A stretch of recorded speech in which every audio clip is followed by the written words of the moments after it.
먼저 주제 발표에 앞서 지난달에 그 14회 열린 포럼에 대한 조치 결과 보고 코너가 있습니다. 저희 열린 포럼은 이제 열린 포럼을 진행을 하고 나서 약 한 달간의 기간 동안에 각 해당 부서에서 이제 후속 조치에 대해서 이렇게 이제 검토를 한 다음에 그 다음 열린 포럼에서 이렇게 다시 피드백을 해드리는 그런 순서로 진행을 하고 있고요.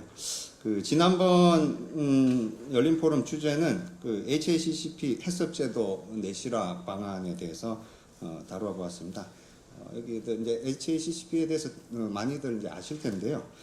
보통 해썹제도를 내실화하기 위해서 지금 이제 HACCP 불시 점검 시행 그리고 원 스트라이크 아웃제라 이제 적용 없어 즉시 인증 취소 뭐 이런 걸로 해서 조금 이제 규제를 좀 강화한 부분이 있으나 아시다시피 해썹 제도는 도입 초기에는 상당히 인증받기가 까다로웠습니다. 그래서 이제 웬만한 중소기업에서는 감히 엄두도 못 내고 주로 대기업 위주로 이렇게 이제 처음에 스타트를 했는데요.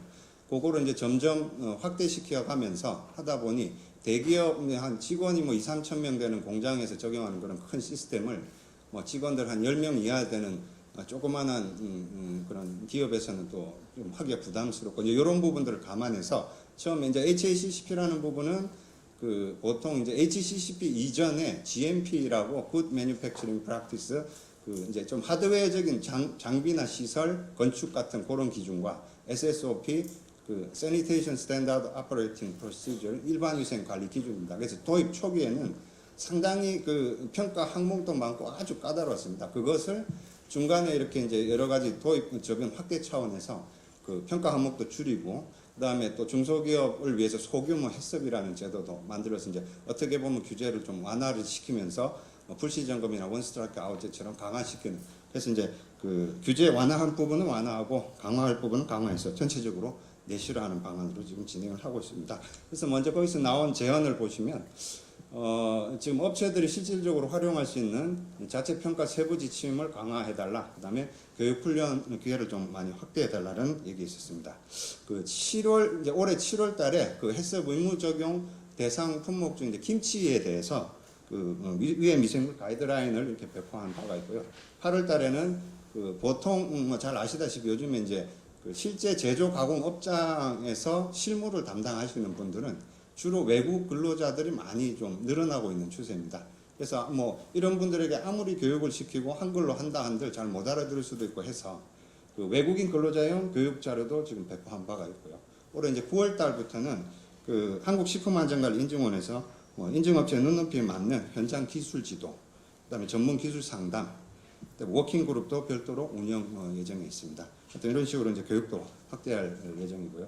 다음 보시면 심사관 역량 강화를 통해 업체 혼선 해소가 필요하다는 내용이 있었습니다. 이게 전국적으로 보면 지금 해썹 업체가 많이 확대가 되고 있습니다. 있는 와중에 지금 저희들 식약청에 6개 지방청이 있고 이것을 담당하는 한국 인증원이 있습니다. 해썹 인증원인데 인력들이 많이 좀 부족한 상태이긴 합니다. 하지만 그래도 나름대로의 기준으로 해서 이제 열심히 하고 있는데 이게 전국적으로 심사관마다의 약간씩의 눈높이라든지 이런 데서 이제 문제가 좀 발생하는 부분이 있었습니다. 그래서 그 부분을 좀 해소하고자 사례 중심 자료를 활용해서 맞춤형 교육도 실시하고 현장 방문하고 사전 평가를 통해 역량 검증을 또 하게 됐습니다. 그다음에 향후 이제 본부, 지방청, 인증원 담당자 간의 눈높이 차이 해소를 위해서 원래회도 개최하고 아주 계속 좀 스킨십을 많이 해나갈 그런 계획이 있고요. 그 다음은 국민들의 해썹에 대한 이해도를 높일 수 있도록 소비자와의 적극적인 소통과 홍보가 많이 필요하다라고 제안이 있었습니다.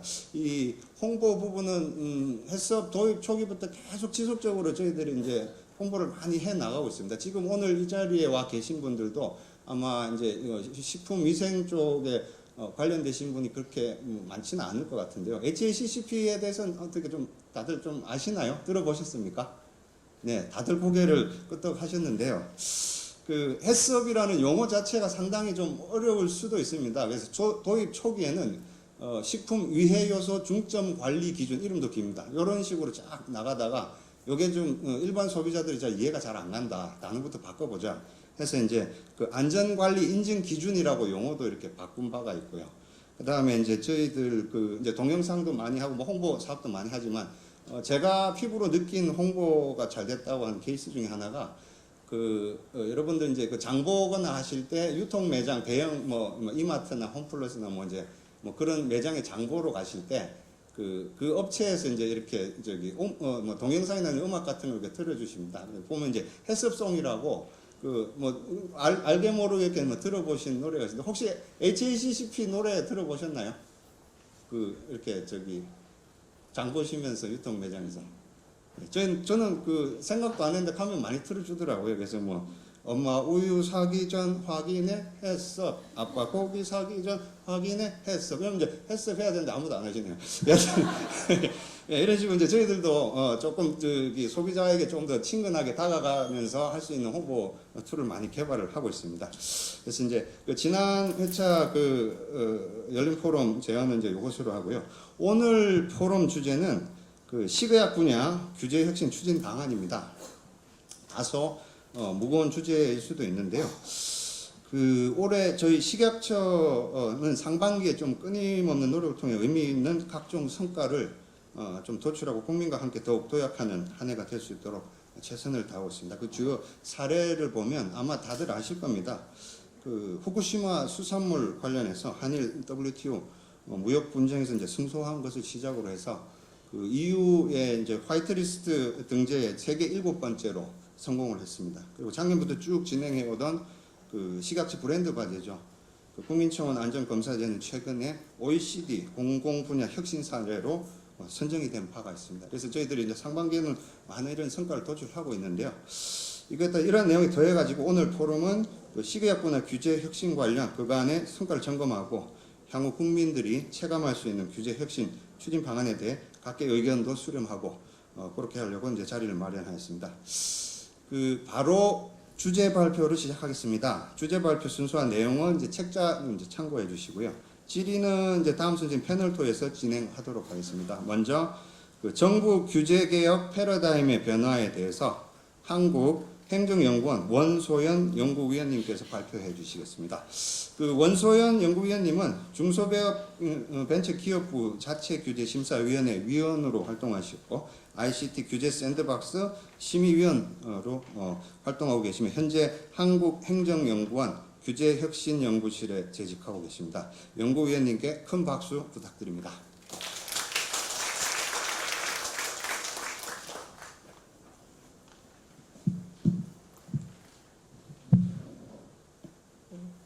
안녕하세요. 방금 전에 소개받은 원소연입니다. 제가 담당할까 이제 오늘 주제 발표가 3개인데 맨 앞에 약간 인트로 성격으로 규제 혁신이 무엇인지 다 알고 계시겠죠? 그래서 제가 간략하게 핵심 서머리로 15분 안에 설명을 드리겠습니다. 안 나오네요. 자료가. 쉬시라고 잠시. 예. 제가 이제 주제 발표할 정부 규제혁신 패러다임의 변화는 기본적으로 우리나라가 규제혁신이 시작된 지가 벌써 20년이 지났습니다. 1998년에 행정규제기본법이 만들어지면서 사실 지금의 대부분의 규제혁신 제도의 근간을 이루고 있는 규제영향분석 제도를 비롯해서 이런 제도들이 만들어졌는데요. 그 모든 제도들에 대해서는 아마 규제를 하시는 분들이면 굉장히 많이 알고 계실 거예요. 그래서 오늘의 주제는 이제 최근 한 몇 년 사이에 강조가 되고 있는 규제 혁신 제도인데요. 대표적으로 포괄적 네거티브 규제, 규제 샌드박스, 그리고 규제 정부 입증 책임 제도에 대해서 간략히 설명을 드리겠습니다. 이게 제목은 규제 정부 입증 책임자가 중간에 들어가는데요. 포괄적 네거티브 규제랑 규제 샌드박스는 뗄래야 뗄 수 없는 불가분의 관계가 있기 때문에 제가 같이 연결해서 설명을 드리겠습니다. 먼저 간략하게 규제 개혁에 대해서 말씀을 드리면 많은 분들이 좀 오해를 하고 계시는 게 뭐냐면 규제는 나쁜 거고 그래서 규제는 개혁해야 된다라고 생각을 많이 하세요. 그렇게 되면 규제 개혁은 규제를 없애거나 또는 뭔가 완화하는 거 말고는 대안이 없을 것 같이 보이거든요. 그런데 실제로 규제는 나쁜 게 아닙니다. 태어날 때는 다 좋게 태어났어요. 그런데 하다 보니까 시간이 환경이 바뀌고 여러 가지 제도들이 바뀌는데 그때 만들어졌던 그 규제만 안 바뀌고 있으니까 얘가 안 맞는 옷이 돼버린 거죠. 그래서 그러한 규제들을 우리가 개선해 나가는 게 규제 혁신이기 때문에 규제 자체는 굉장히 중립적인 의미라고 생각을 하고요. 그 중립적인 것이 좋게 변할 수도 있고 나쁘게 변할 수도 있는데 만약에 환경의 변화에 대응하지 못해서 불합리한 규제가 됐다면 그것을 혁신하는 게 바로 규제 혁신이라고 생각을 하시면 될 것 같아요. 그래서 약간 보완적인 설명을 하자면 규제가 과거에는 필요가 없었던 분야도 있어요. 그런데 이제는 필요한 분야가 생겼다라고 하면 규제를 새로 만드는 것도 규제 혁신의 한 분야가 될 수 있다라고 생각을 하시면 규제 혁신의 범위가 어느 정도인지를 생각하기 쉬우실 것 같아요. 그래서 그러한 규제 혁신의 과정에 포괄적 네거티브 규제가 왜 등장하게 되었는지를 보면 사실 네거티브 규제라는 거에 대한 개념 자체가 명확하지 않아요. 우리 정부에서는 사실 MB 정부 때부터 규제 그러니까 포괄적이 아닌 네거티브 규제에 대한 것을 추진하기 시작했다라는 정부의 기록이 있어요. 뭐 국조실이나 이런 데 내부 자료들이 있는데 사실상 네거티브 규제에 대한 개념 정의가 전 세계적으로 확립이 되어 있는 것도 아니고 어느 나라에서도 네거티브 규제 방식을 규제 완화나 규제 개혁의 방식으로 쓰고 있는 나라는 없습니다. 그런데 왜 우리나라에서 쓰냐 하면 지금 현재 우리나라의 규제 체계 자체가 다른 나라들과 굉장히 다른 체계를 갖고 있는 거죠. 이러한 체계를 혁신하려다 보니까 문제가 많아요. 그래서 이 문제를 한꺼번에 해결할 수 있는 방법이 무엇일까 고민을 거듭한 결과 네거티브 방식으로 바꾸는 게 좋겠다라는 그런 아이디어가 생긴 거죠. 그러면 네거티브 규제가 무엇이냐라고 하면 가장 개념을 설명하기 좋은 게 바로 이 유턴 표지판을 가지고 설명을 하는데요. 우리나라에 이 유턴 금지판이 표시가 붙어 있으면 유턴이 금지됩니다. 그럼 유턴 금지판이 없으면 가능할까요? 안 됩니다. 물론 자율적으로 가능합니다. 카메라가 있는지 없는지 꼭 살펴보시고 경찰차가 주변에 있는지 없는지 살펴보시고 자율적으로 가능합니다. 하지만 원칙적으로는 안 되는 거죠. 금지란다. 제가 잘못해요. 유턴 표지판. 유턴 표지판이 있는 데서만 유턴이 되고 없는 데서는 유턴이 원칙적으로 금지되지만 이런 여러 가지 자율적으로 하는 거는 이렇게 가능하게 되죠. 근데 저도 미국에서 운전을 안 해봤지만 미국은 유턴 금지판이 있는 곳에서만 유턴이 금지되고 나머지는 자율적으로 원칙적으로 허용하는 그런 시스템을 가지고 있다라고 얘기를 하죠. 그래서 결과적으로 네거티브 규제를 가장 편하게 설명을 하는 게 이런 표지판으로 설명을 하는 건데 원칙적으로 금지가 되고 이것만 허용이 돼 라고 해서 법에서 결정을 할 것인지 또는 원칙적으로 다 허용인데 이것만은 안 돼라고 법에다 규정할 것인지 이 두 가지를 가지고 네거티브 규제 방식이라고 얘기를 하는데 이 방식이 도입된 개념의 유래는 무역업에서 시작이 됐다라고 하는데 지금 현실적으로 어느 나라에서도 네거티브 규제라는 것을 개념 정의하고 있는 나라는 없습니다. 근데 우리나라에서는 왜 문제가 됐냐면 우리나라에는 법에 없으면 될까요? 안 될까요?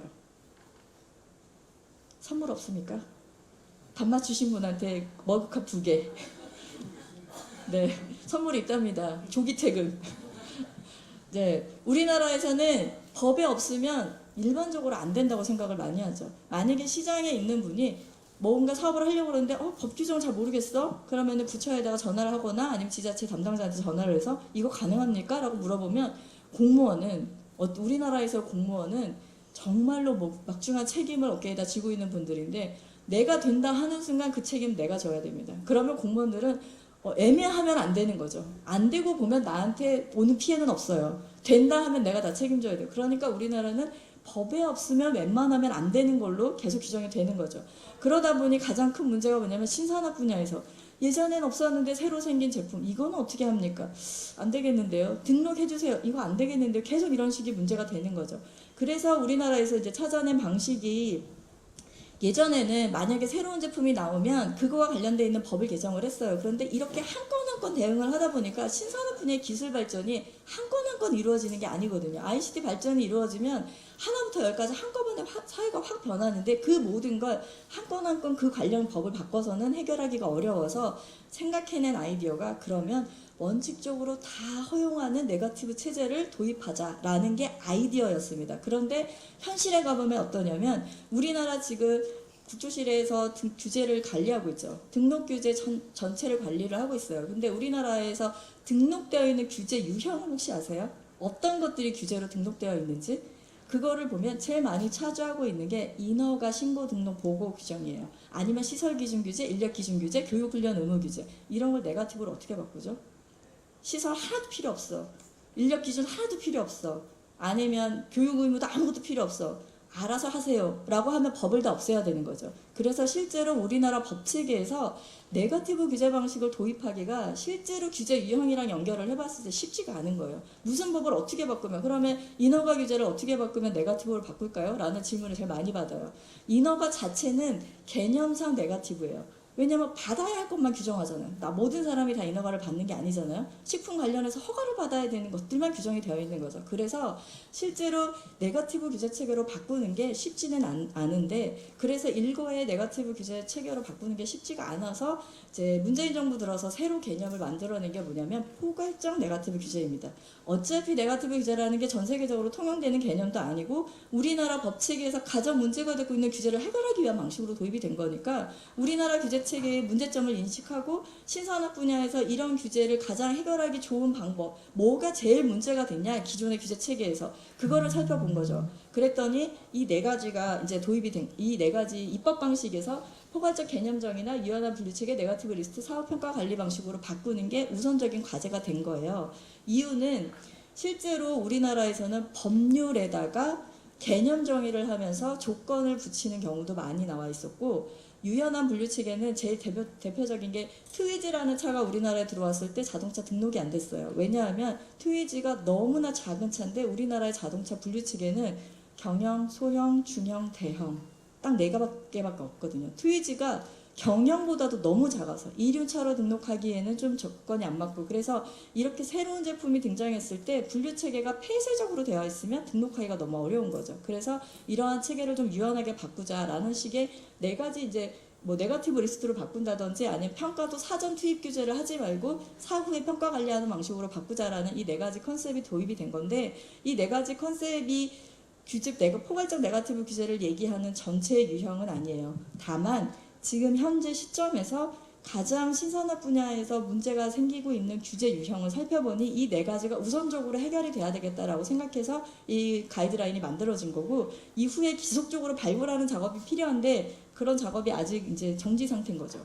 그래서 포괄적 네거티브 규제 중에 두 번째 유형이 뭐냐면, 이렇게 바꾸는 방식, 앞에서 얘기한 건 결국 법을 바꾸는 방식인데 법을 바꾸는데 시간이 너무 많이 걸려요. 그리고 시장의 변화를 모두 다 반영을 할 수가 없는 거예요. 시정 요청을. 그래서 그러면은 지금도 하루에도 뭐 12건씩 시장에서는 이런 거 해결해달라 저런 거 해결해달라 해결해 주는데 입법 방식으로만 접근을 해서는 시간이 생명인 이 시장의 요청을 바로바로 받아들일 수 없다라고 해서 포괄적 네거티브 규제를 틀을 2개를 둔 거예요. 입법 방식은 탑다운 방식에서 지속적으로 찾아서 규제를 바꾸는 방식, 그러면서 시장의 요청을 반영하는, 법에다 다시 반영하는 방식으로 바텀업 방식도 같이 운영을 해야 되겠다라고 생각해서 이 바텀업 방식으로 기획이 된 게 바로 혁신제도, 임시허가 제도 이런 제도예요. 그래서 지금 현재는 법에서 금지를 하고 있는데 법을 바꾸려면 시간이 걸리니 검토를 해보고 안전성에 큰 문제가 없으면 임시적으로 허가를 줄 테니 먼저 시장에서 시범을 해보고 그 다음에 만약에 문제가 없으면 법도 바꾸겠다라는 방식을 2가지를 같이 접근 방식으로 간 거죠.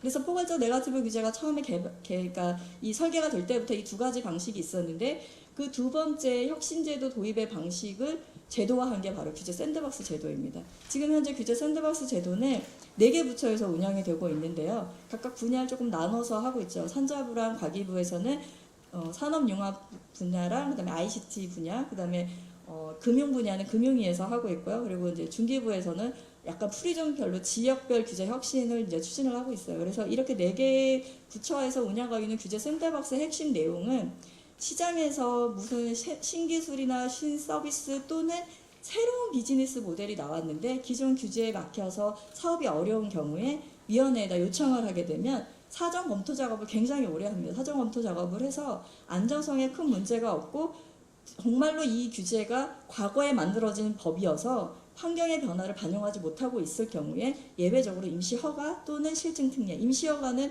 법에 규정이 없을 경우는 임시허가, 법에서 금지하고 있는 사업에 대해서는 실증특례를 줄 수가 있게 되어 있어요. 그래서 이 2가지로 임시적으로 허가를 주거나 실증특례를 해주면 처음 2년 동안 그걸 가지고 시범적으로 운영을 해보고 시범적으로 2년 동안 운영을 해봤더니 큰 문제가 없다라고 하면 그 다음에 법 개정까지 갈 수 있는 그런 약간의 이제 혁신적인 제도로 운영이 되고 있습니다.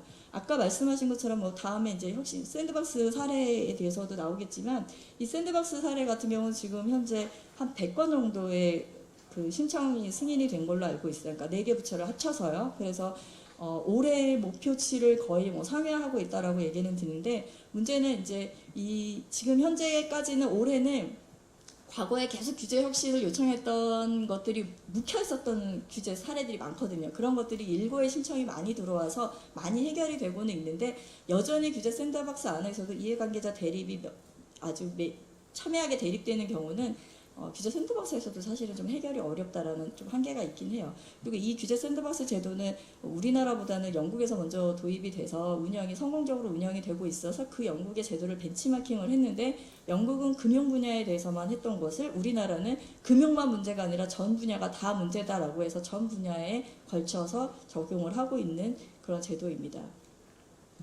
제가 말이 너무 빠른가요?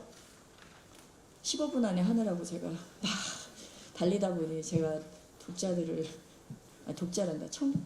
청중들의 의견을 제가 반영을 못했네요. 자, 마지막입니다. 이제 끝이 다 왔습니다.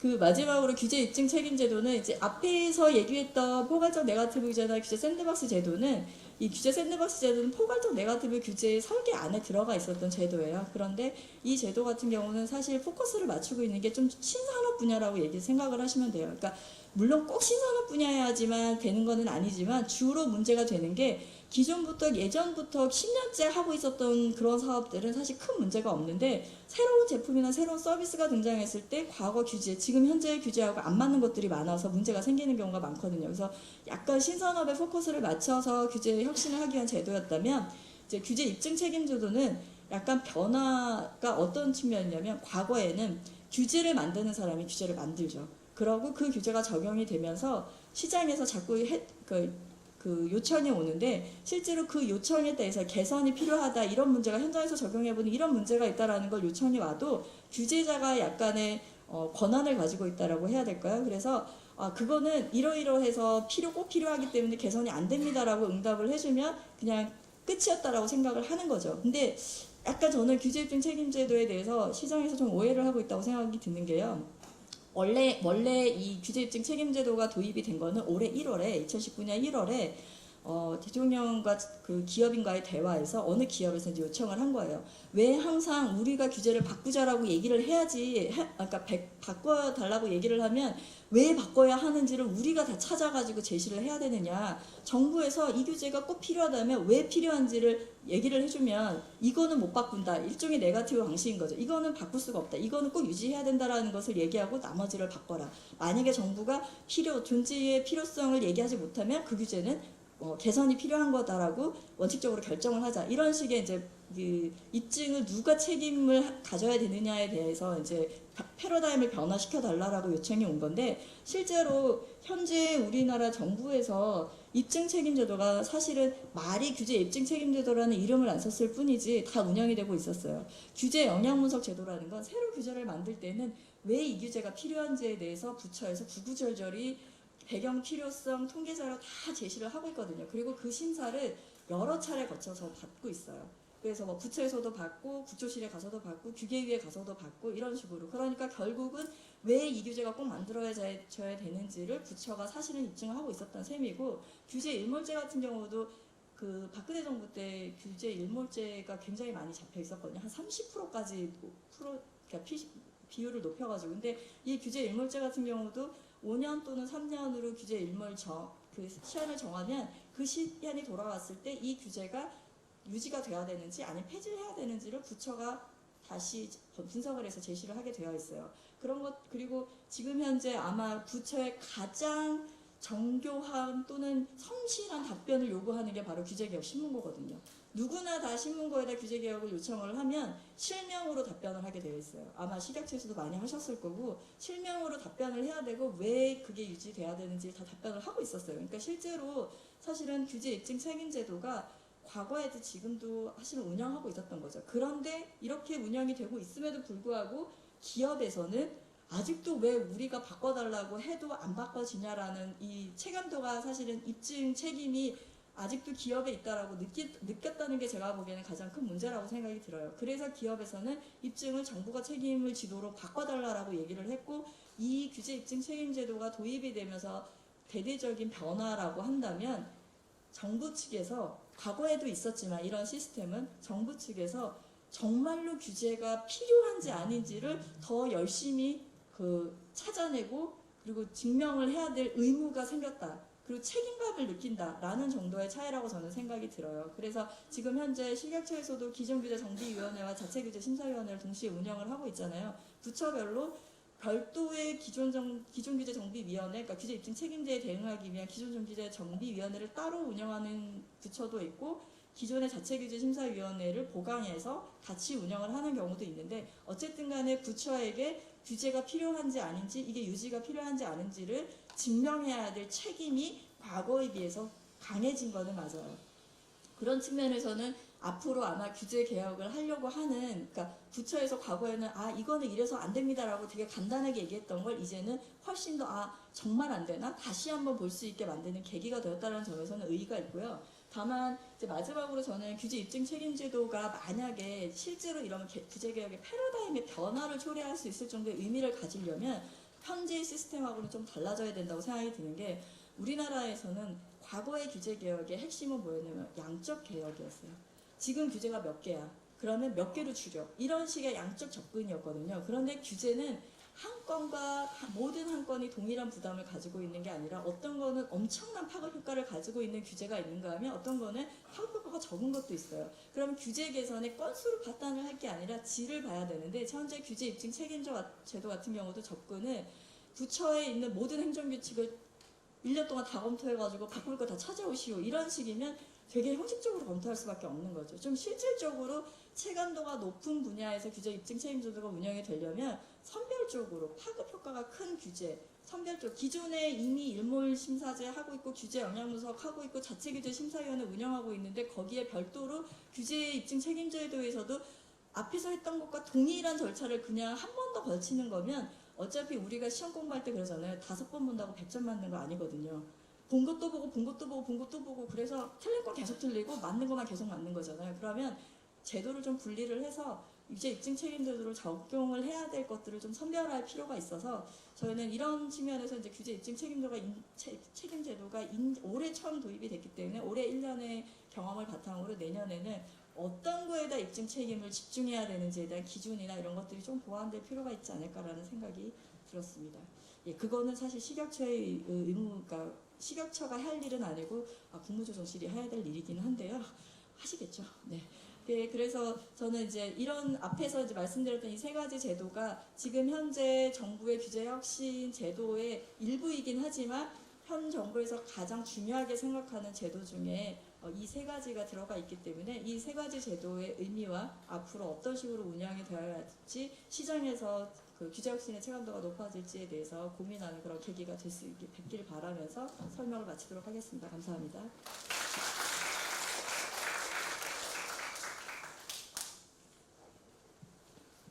네, 짧은 시간에 하는 내용들을 말씀하시려고 노력하는 모습이 정말 빛나고 있습니다. 지금 발표하신 내용의 핵심은 포괄적 네거티브, 규제 정보 입증 책임제, 그리고 규제 샌드박스의 이해에 대해서 아주 짧은 시간에 이해를 아주 쉽게 할 수 있게 그렇게 발표를 해주셨습니다.